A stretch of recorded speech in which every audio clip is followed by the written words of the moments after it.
magaalaan yung sinigila ko sa kapitira. Jirtani. Mga jirtani. Amma kalatuman kira kanara ko lugar wala.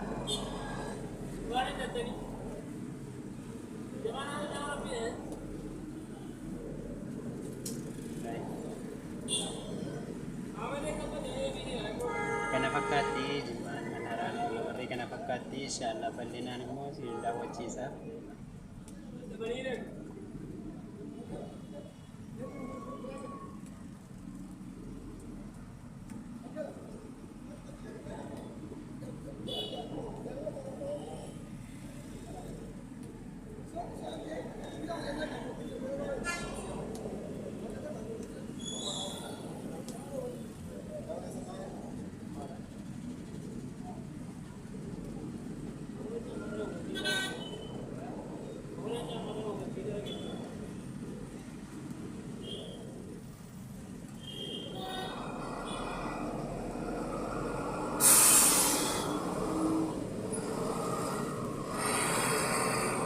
Kasi tipogin ko nila kapupara sinigila.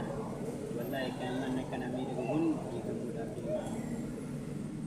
di barahe jira